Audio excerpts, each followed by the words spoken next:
Hello again, everyone. Today I am going to be painting a landscape for you, and I'm going to be talking you through it. I'm showing you the brushes that I'm going to use now, but because I'm going through them a little too quickly, I will tell you which brush is which when I actually use each one.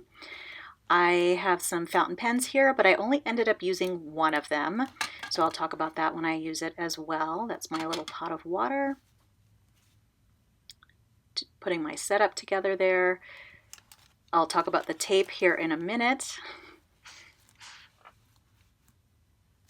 This black surface that I'm going to be working on is Gator board. It's a stiff board that you can tape your watercolor paper to, and it works really well because it won't peel off and it gives you a rigid surface to work with.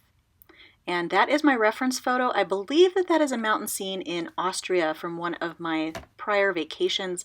I actually cannot remember the location of that one, but I'm setting it up so that I can see that while I'm working. I have a spray bottle in case I need it. And then this is my red watercolor palette. I will put a link below to the video for this setup. I will try to pay attention to which colors I am using when I actually use them on the paper and try to let you know what they are.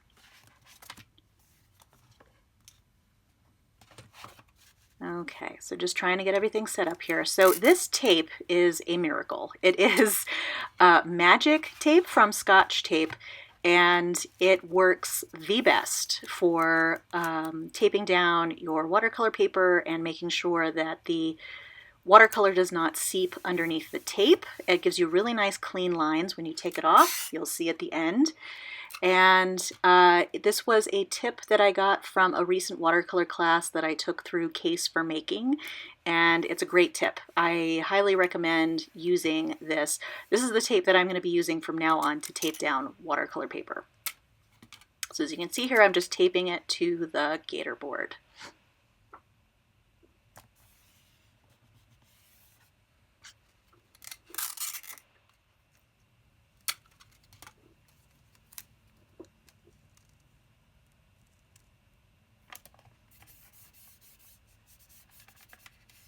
Okay, and I'm pressing it down a little bit so that the tape will stick. And don't worry, the tape will not tear your paper. That is another great thing about this magic tape. Okay, so I'm starting off with a fountain pen. This is a TWSBI Go with a 1.1 stub on it, and I believe that I have Linen Toolbar Cat at Dusk, which I think is from Linen Toolbar. If not, I will correct that down below.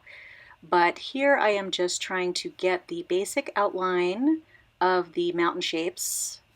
And this is a at least semi-permanent ink, so it is going to be something that will stay underneath all of the watercolor. And I tried to use a neutral color, that's why I'm using this fairly light ink, so that it will blend into the final picture. And there I'm trying to differentiate the two mountains there. Okay, and that is an Isabey Mop. It's a squirrel mop in a size 10. And that's what I'm using to wet my paper to get the wet and wet effect in the sky. So you could also use a square brush for this, a square brush with a lot of water in it, but I decided to use this squirrel brush so that I could go around the mountain forms and get right up in there. I will probably put a lot of water on here, if I remember correctly. Because I do live in Colorado, which is so incredibly dry, I really have to wet my paper pretty thoroughly. The paper that I'm using is bee paper, 100% cotton paper that came in these sizes in a packet from Amazon, and it's a really great paper. It will handle a lot of water well. So as you can see, I'm going over and over to try and make sure that there are no dry spots.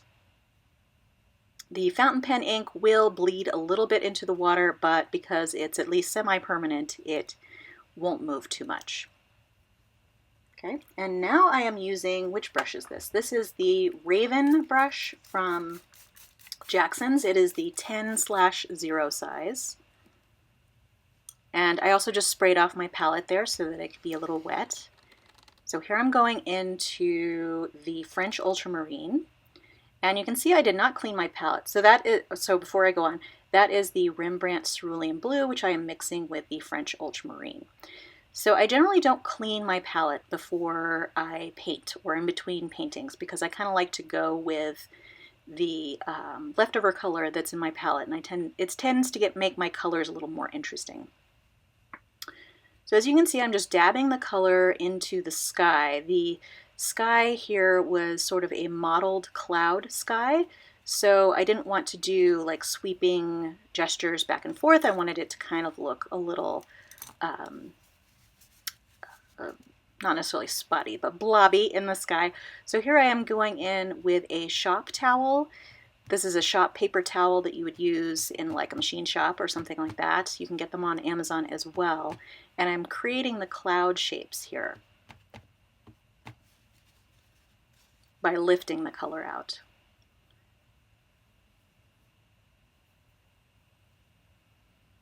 And then I'm going back in and going around the mountains, because that is where the sky is the darkest. There are some darker spots in the actual sky as well, but this is where there aren't as many clouds. So I'm just trying to emulate the photo here.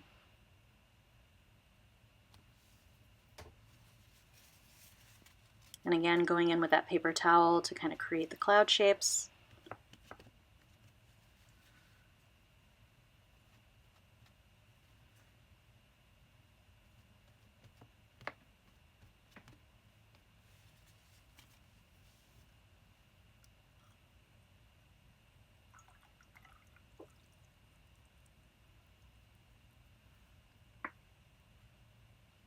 Adding some more blue there, since that was a darker part of the sky.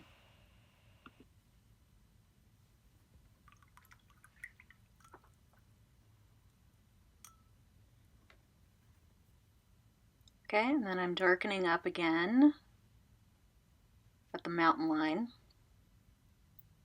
It's still wet down there, so I am trying not to work wet into dry so that I don't get blotches. Although some of those areas where I blotted with a paper towel are getting a little bit more dry, so I'll probably get a few extra lines there that are a little bit harder. But that's okay. Clouds have some hard lines on them.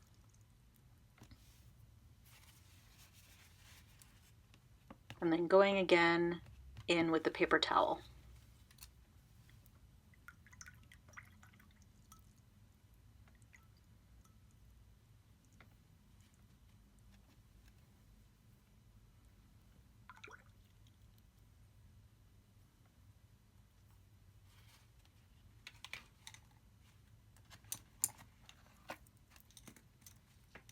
Okay, and I'm switching out brushes again. I think I'm trying to decide which is the best one to use.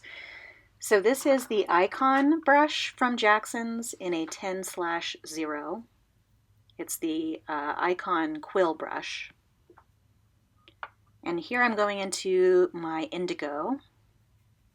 And I'm adding that to the sky color just really so that there can be some harmony between the colors on the page.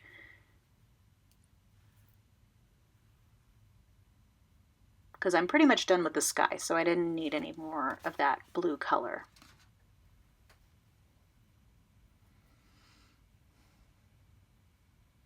Okay, and that I believe is Lunar Earth that I am mixing in there.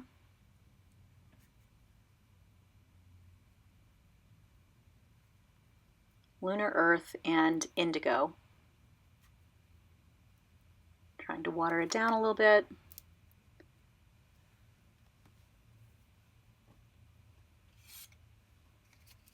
And here I have a little scrap of paper where I'm testing the color out. It's really a great idea to have this little scrap of watercolor paper off to the side so that you can test your colors.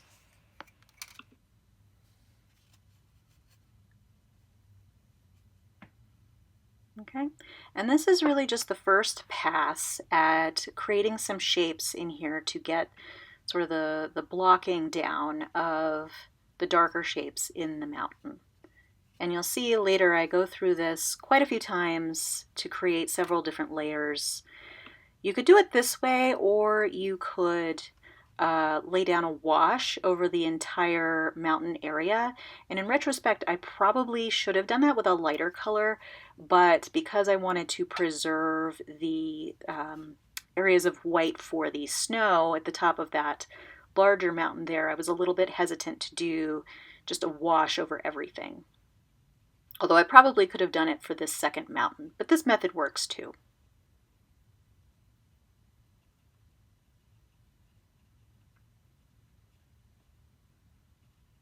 And even though this is just a first layer, I am trying to get the sort of general shape of some of the trees that will be in the tree line, because you often will see these bottom layers at the end, even if they're subtle.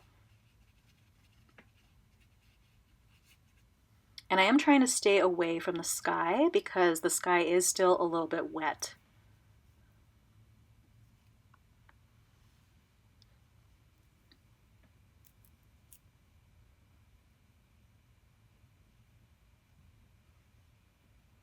And again, just trying to block in the basic shapes while reserving some white for the snow.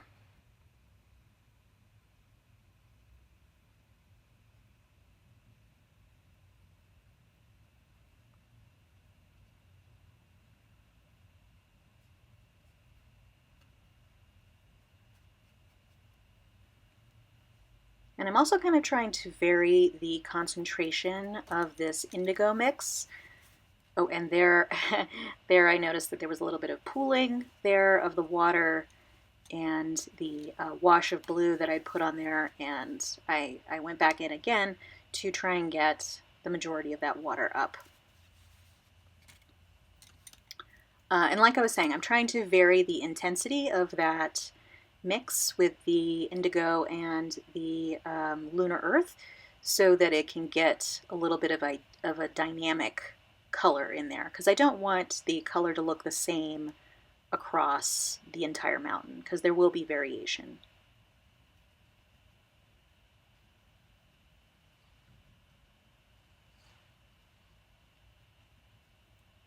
And again, I'm just dabbing so that I can get those tree shapes in.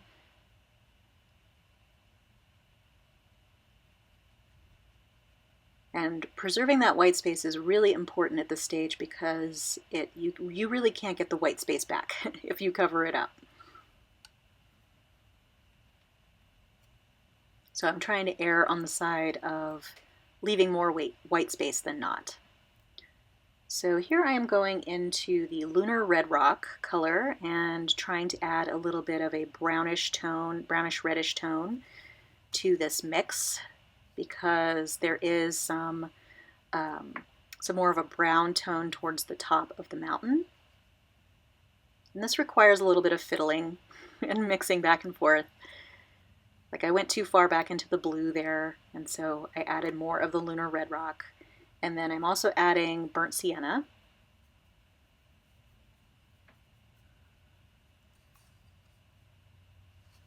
Yeah, it looks like I was happy with that.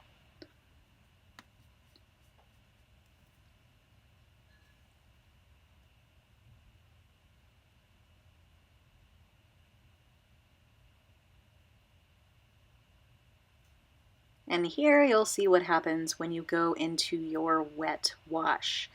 So there's a little bit of blooming happening. I'm trying to contain that a little bit by sort of corralling that water in. I don't know how successful I was there, but that's what happens sometimes when you hit the wet wash or some wet part of your paper that's still wet.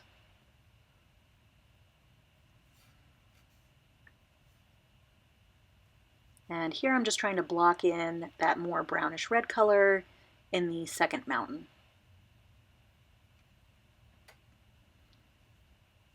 And as you can see, that bloom is getting bigger.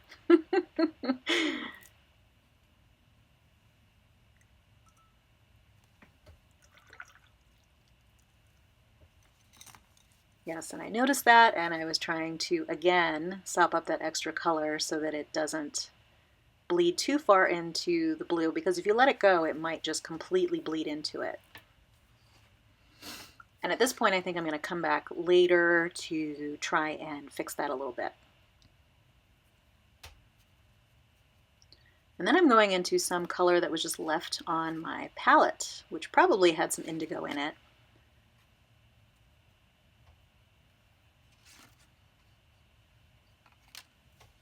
Get it to get sort of a lighter gray wash. And now I'm sort of doing this wash after the fact, but this is the color that I probably could have put down at the beginning to do a initial soft wash. But again, I really wanted to err on the side of keeping white space where possible, where I saw it in the picture. So that's why I opted not to do the wash in the beginning.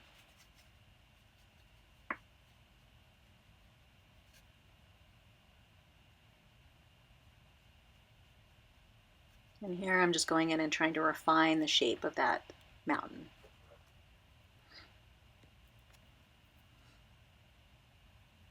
Okay, some more indigo there.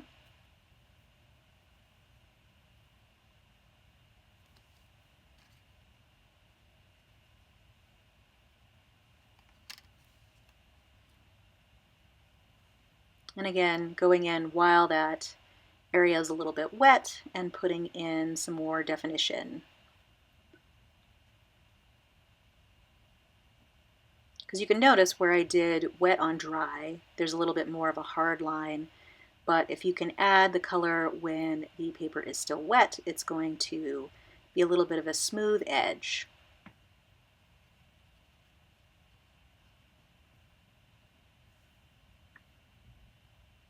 More indigo.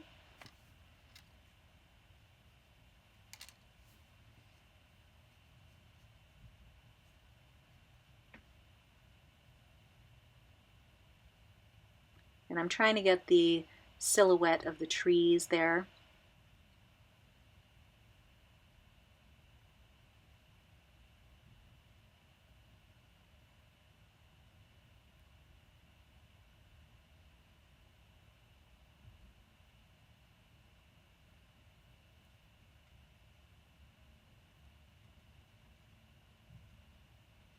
Now I'm going up a little bit into that other mountain.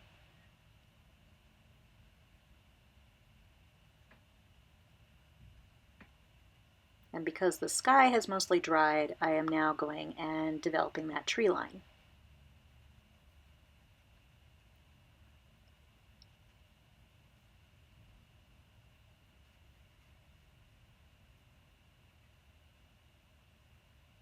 And there's that little bit of white space there, which I'm trying to keep, and yet creating that tree line there. You can tell there was a little bit of bleed there into the sky, but it's not as noticeable as the other side where there was a little bit more of a bloom going on.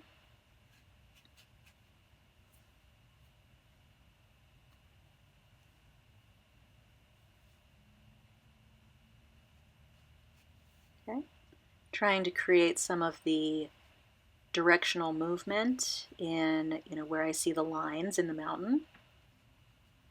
And this second mountain, I think I probably ended up overworking a little bit, but because of the layers, it's not so bad. I kept going a little bit darker here for the second mountain, and some of the nuances of the layers were lost a little bit.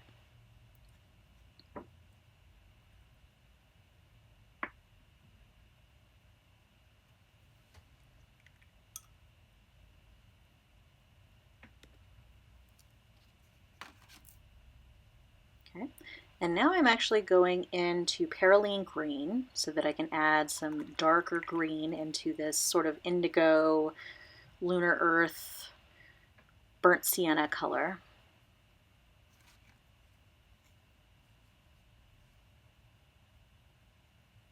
Trying to go a little bit more green there.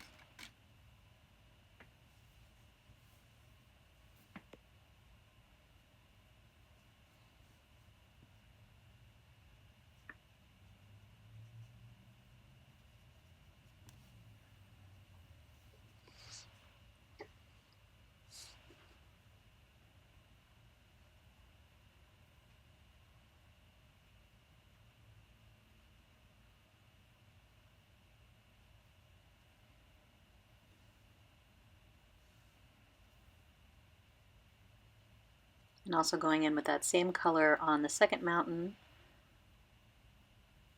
And that is lunar red rock again, and a little bit of hematite burnt scarlet.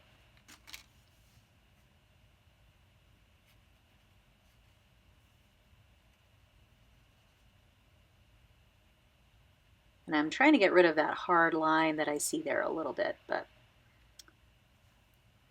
once a hard line is there, it's a little bit hard to get rid of. Okay. And again, refining these shapes, because there's not as much white space and snow there on the bottom. That's a little bit more indigo.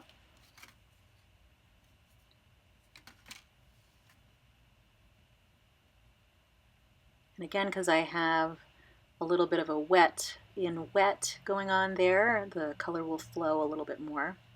And I see a little bit of white space there on the picture, so I'm trying to retain that little bit of white space.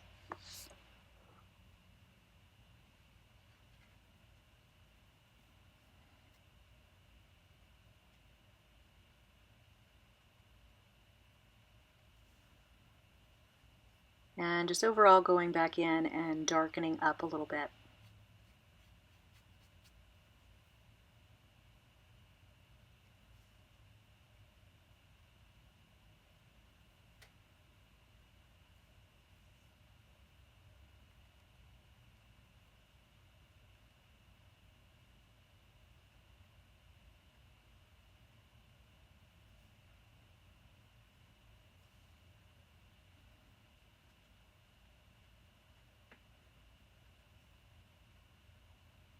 And even though there is this pretty broad white space here, there are a few trees poking up in there, so I was trying to get little dots to indicate those trees, and then again create this line a little bit more of the mountain versus the sky.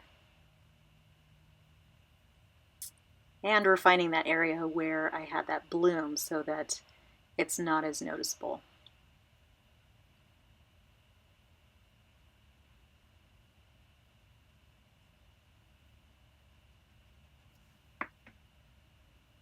More indigo.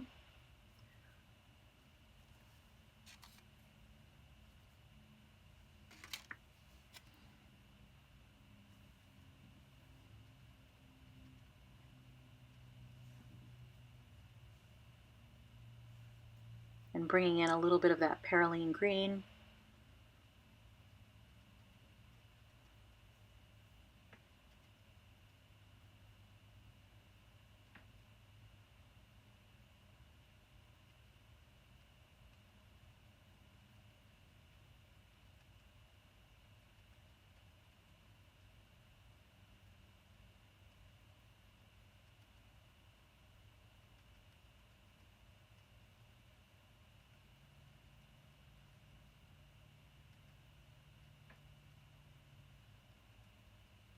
And in order to sort of create the texture of the trees in there, I'm going for a little bit of a pointillistic, if that's a word, effect of sort of doing dots of color.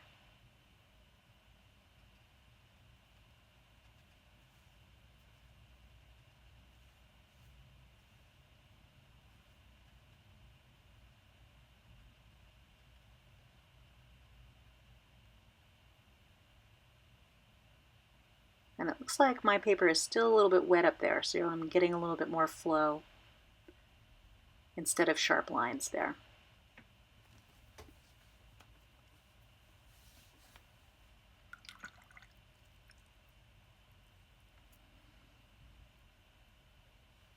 Okay, again bringing in more of that perylene green.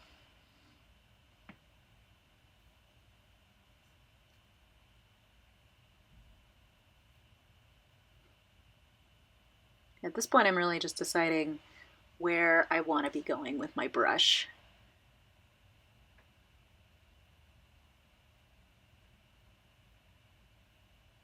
And at this point, it's mostly darkening the darks and highlighting the light areas. Like here, there's some tree line going into that white area.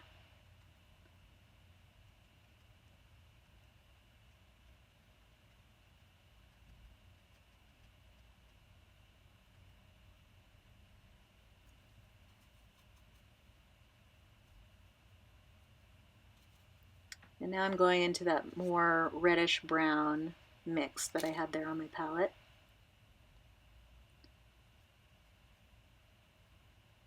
Actually, I'd probably call that more of a reddish or warm leaning gray.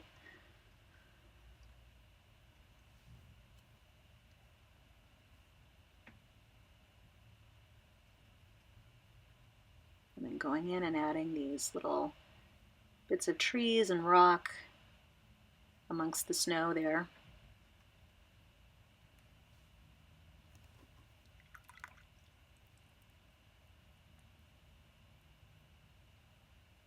Okay, and I think that that is the hematite burnt scarlet again.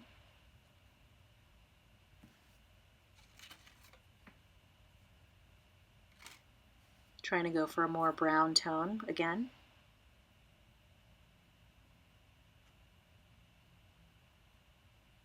And at this point I'm able to lay my fingers or my part of my hand there to stabilize my brush into the sky area because it's pretty much dry at this point.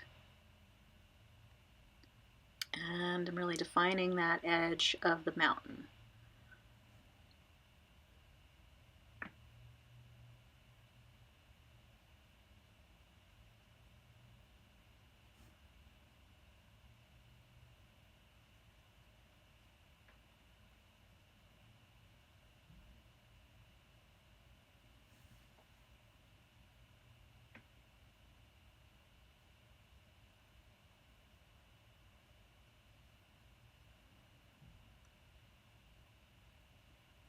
And I can actually get a pretty small mark and or line with this particular brush. Sometimes if I have too much water on it or too much paint, it can end up being a little too big, but if I'm careful with that, it can get me a pretty broad line and tiny marks too. Okay, so I went back into the indigo there. And again, just trying to refine these shapes.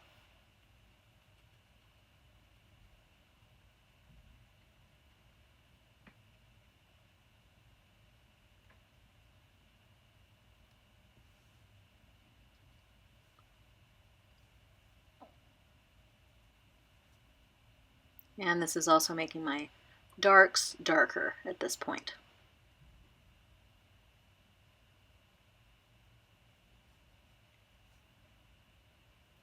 And at this point, you know, where it's more about refining all of the shapes, because you've got the basic shapes down and sort of the color tone down, it can be really hard to know when to stop and when you might be on the verge of overworking.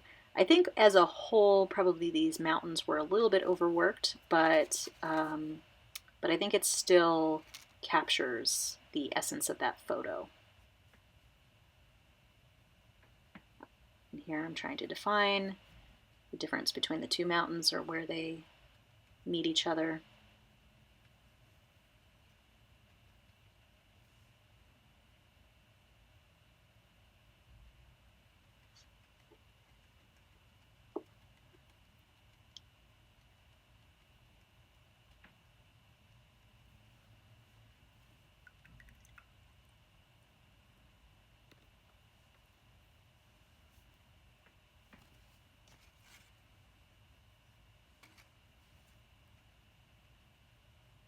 Okay, and I just thought the contrast was a little too stark there with the brown towards the bottom, so I'm adding a little bit more blue.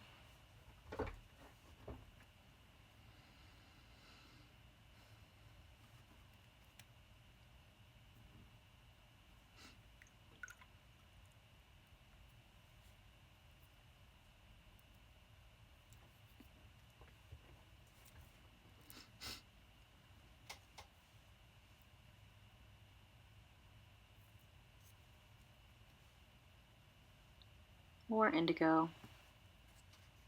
Clearly I really like the indigo for mountains.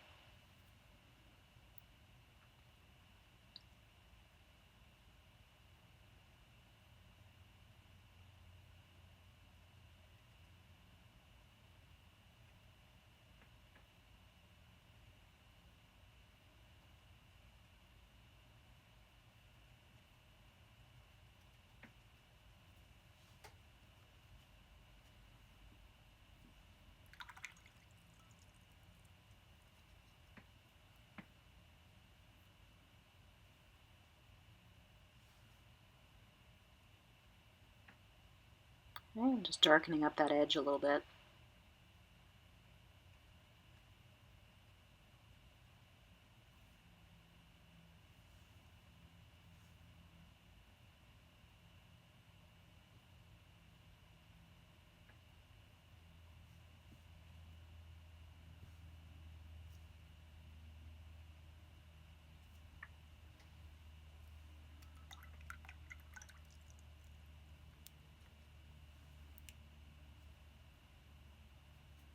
More indigo again, mixing it with that perylene green mixture I had.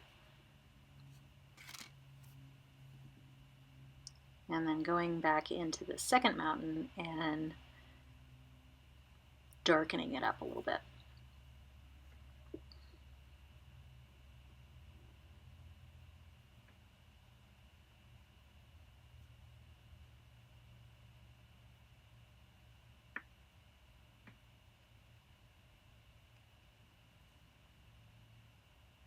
And again, with those quick little strokes, I'm really trying to emphasize where tree shapes are, create that sort of jagged line.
Bringing in more of that perylene green.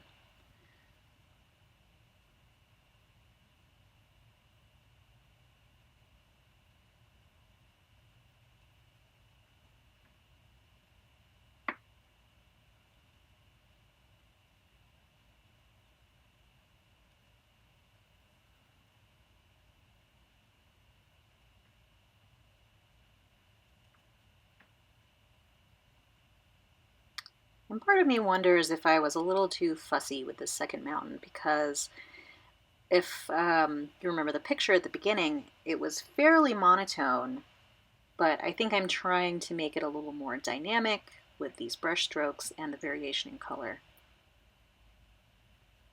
But I probably just could have done a swath of color and it would have been just as fine. Okay, again, mixing in more of that perylene green. And one of the advantages to bringing in different colors for your dark darks is that it does make the finished product look a little bit more dynamic instead of just being one solid tone.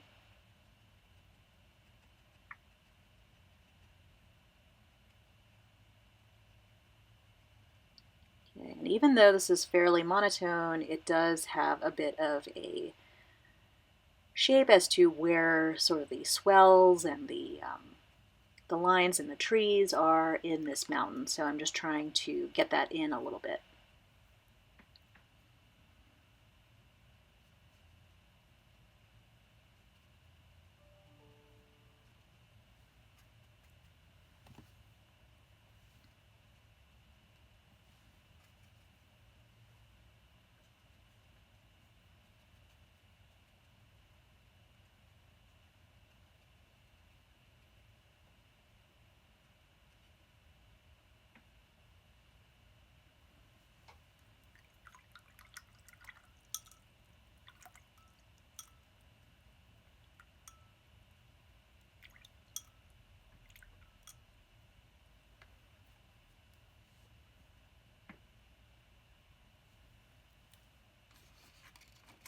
Okay, and I'm really approaching the finishing touches on this painting, so I'm trying to figure out what areas to focus on at this point.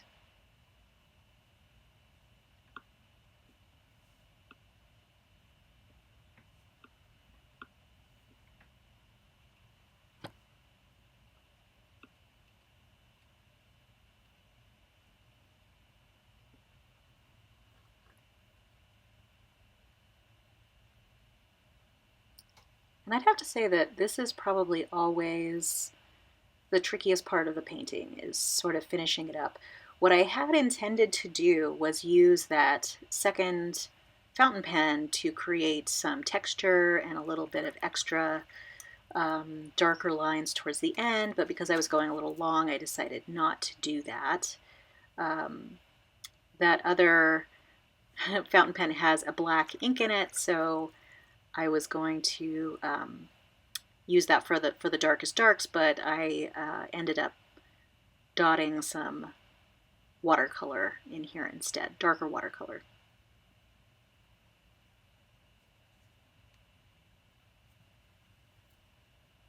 Okay, and at this point I'm realizing I really need some, like a little splash of something a little bit brighter, so I went for the phthalo green, and I'm adding that wet and wet here.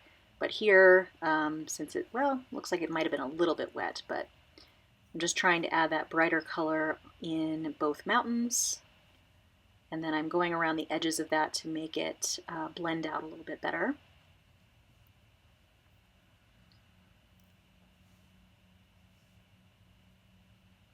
And generally, if you add a new color to one part of the painting, you should add it to at least one other. I think really three is really the magic number, but I think I really only added it those two places.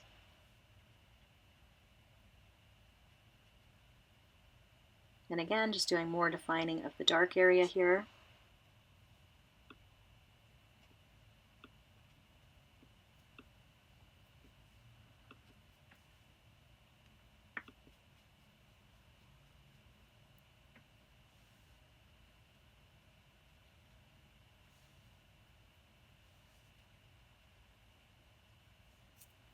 And trying to bring in that brighter color in with the darker color.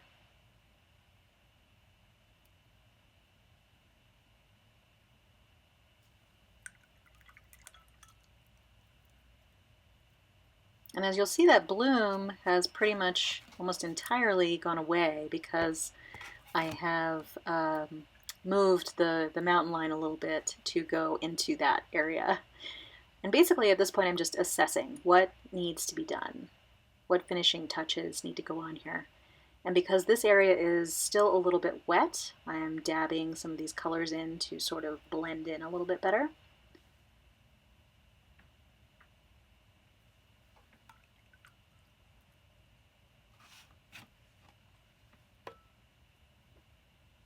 Okay.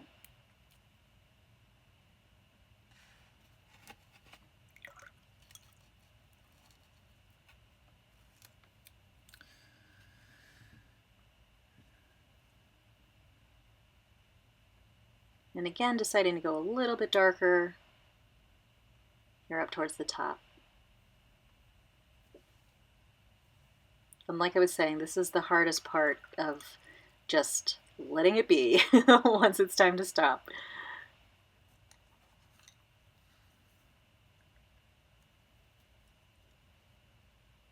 So I'm going in with a smaller brush now. That is a Princeton number 5 round. And I'm trying to get some more of the finer tree detail.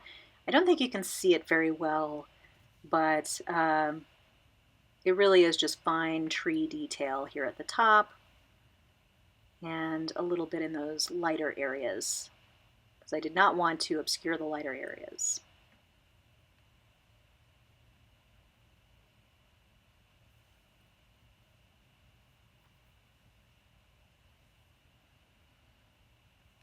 And you can get a little bit more finer detail with that smaller brush there.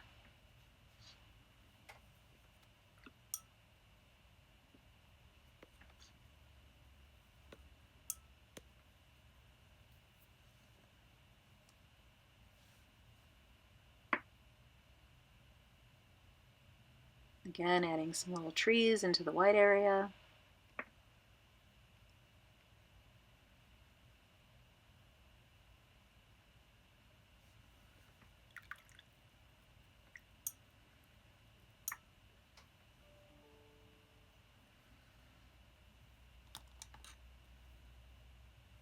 Okay, so I'm going in with the rosemary eradicator brush and trying to get rid of a little bit of that bloom that you can still see. So basically I'm just brushing very lightly with a wet eradicator brush and then dabbing it with the paper towel. It's a little bit better, but I didn't really want to go much further than that because I did not want to go into the blue sky too much. Okay, and at this point I'm calling it done and taking off the tape. So you'll see that this tape creates just a beautiful crisp line. The paint does not run under it. It does not peel off the paper. It's the perfect tape. I highly recommend Scotch Magic Tape for taping down your watercolors. All right, looks like we're approaching the end. So feel free to subscribe if you want to keep track of future videos. If you have any questions about this video, please leave them below and I will answer them when I can. If you enjoyed this video, give it a like. And I hope to see you next time. But in the meantime, have a great day and I hope you enjoy.